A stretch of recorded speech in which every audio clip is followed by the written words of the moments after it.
Menta perlu waras pi ke kubur dan kejing permtai bom kendit yap ke sipai Pakistan padeng kejing kanat bagi India tong ni skam kakali jong ke Pakistan Army kalai kendo ya kejing ertama ke berkai hak kueta Balochistan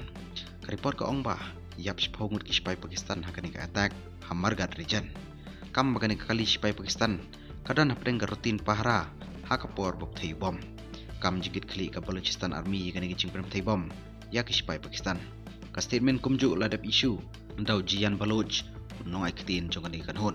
unong aikitin ukam bakani ka attack lapanan kam do remote control ID ka Balochistan Army kam ham bakum kini ke operation kisanang yai tank shushu kamjor Jian Baloch unong aikitin ka Balochistan Army wong kinoy kun lailut ka Baloch Liberation Army ki target ya kali Pakistani Army dau bom remote control ID Hamargat hagani ka operation kakali nong syun kala praling kolengkai bat barok sipungut ki sipai pasyong hagate kali kilayam ong Jian Baloch unong aikitin ka Baloch Liberation Army janman kapor kani ka kanhun ka juhir tmai ki sipai Pakistan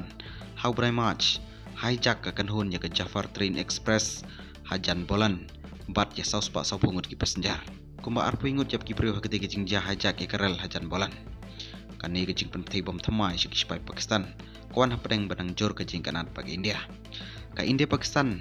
kidan hapedeng gejing bom yang ngait kawai hadin gejing hartmale no hapa halgam badu arpen rungut ki mensim breu kamba pen klain ke Pakistan ki jing da jongka bat pen bun sipai hajan line of control pen kre Pakistan bayo one ke military action nak Indian Army lada report badan gejing asiat hapedeng ke India ber Pakistan ko bisbon storyteller dan network Daily Post.